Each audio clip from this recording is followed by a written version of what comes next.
It's time to go over the super easy 2020 monthly family budget plan in an Excel spreadsheet, because that's what I work in, for the month of April. And this month we are really shaking things up and trying something totally different and so much easier.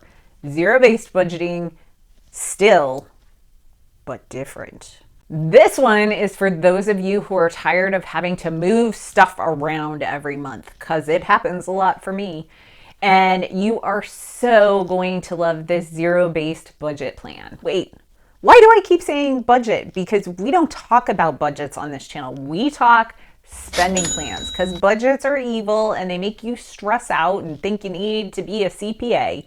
But spending plans are fun because you get to spend and they allow you to spend. Well, honestly, I'm using the term budget because no one searches on YouTube for the term spending plan. And if you want anyone to find your video, you have to title it what they're searching for. I mean, you gotta give people what they want. But from this point forward, I'm using the term spending plan because that's what I do.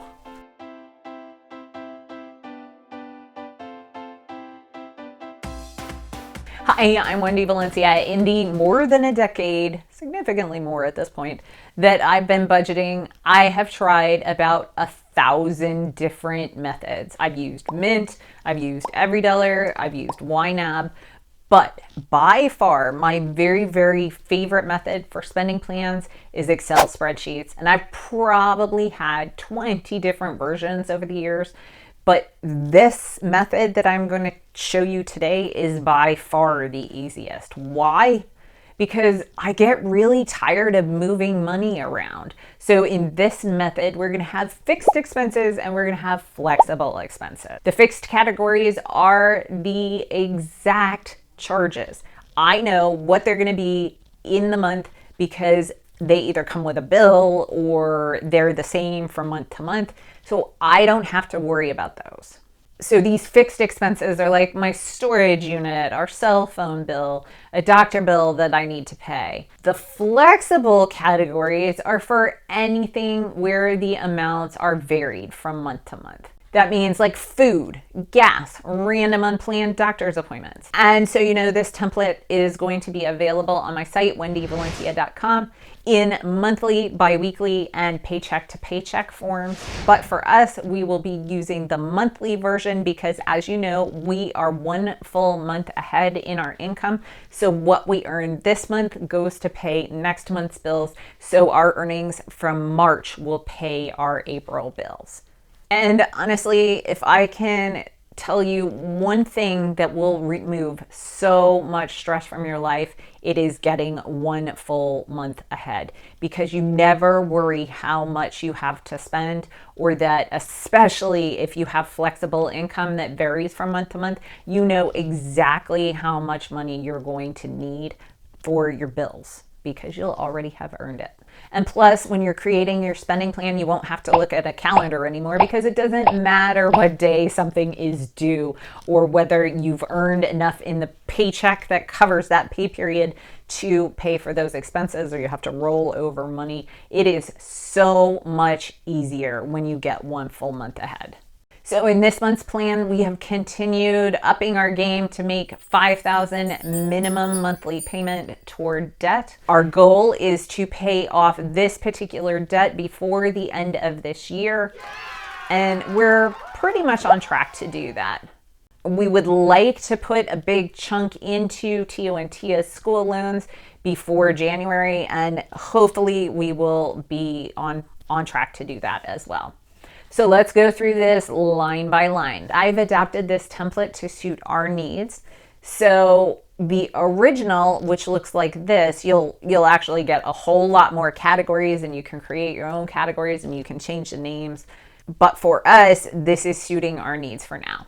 So our total income for the month is $11,455, which does only include what makes it into our bank account. So anything that's sent directly from my paycheck or Mauricio's paycheck isn't included here. So, investing and retirement, those sorts of things, they're not going to be in here. We don't really talk about those too much on this channel. But I will tell you that I find that, in all honesty, the very best way for us to keep headed toward our financial goals is to do all of our savings and investing on the front end before money even enters our bank account. If it's pulled out, I don't see it. If I don't see it, I don't think about it. If I don't think about it, I am a whole heck less likely to actually try and spend it. So our first category is the utilities category, and that is a total of $446.99.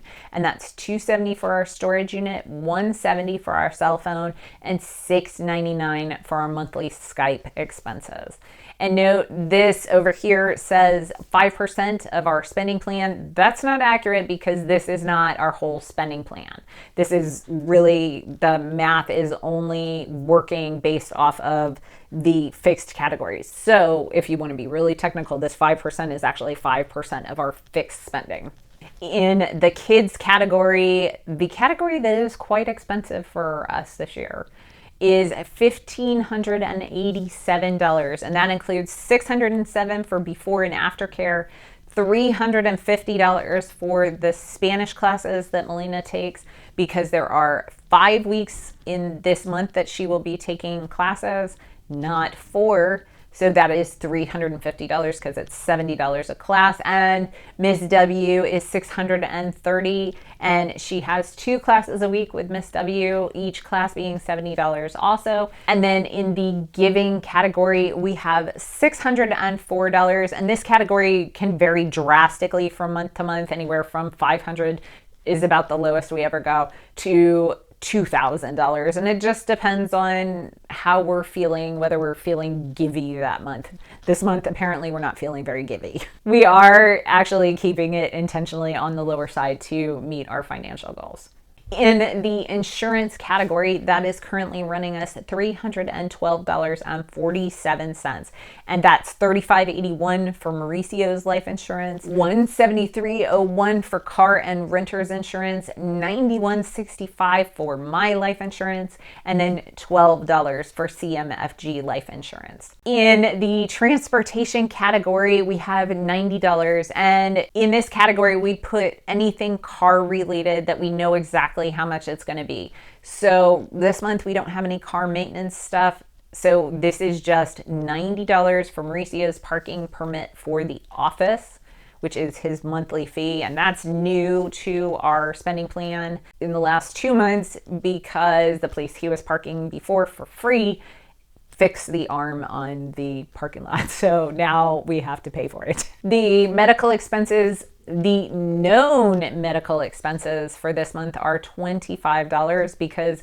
we know Melina has a follow-up doctor's appointment, and $25 is going to be that copay. Her copays are either $25 or $35 depending on whether she needs to go to a specialist or not. The savings category is currently $1,000, and this is not our savings or investments.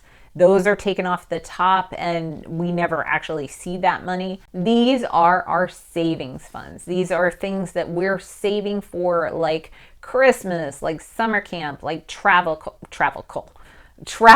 or big medical expenses, all of those savings funds that we have. And then $200 for spending money. That's $100 to me and $100 to Mauricio to spend willy-nilly as we see fit. Mauricio uses his for money and coffee all the time.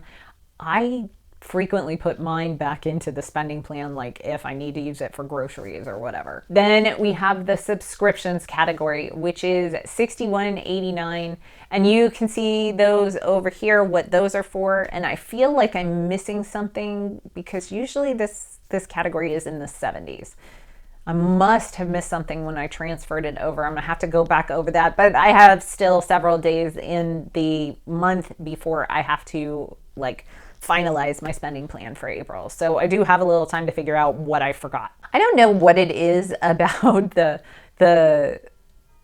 tech category that I just always forget something. I can never remember what we pay for. And then we have $5,000 to debt, and that's 100% going to the loan formerly known as USAA, which is currently at Navy Federal. That's the monthly amount that we committed to every month, and our timeline is totally based on us committing to that $5,000 amount. So as you can see, we don't have anything in the flexible expenses yet because the month hasn't started, but I do know that we have $2,128.05 to spend on food, gas, doctor's appointments, fun things to do, haircuts. And basically what I do as I spend the money, I log it in over here in this area and keep track of my total expenses so I know that I'm not going over, because tracking is 99% of successful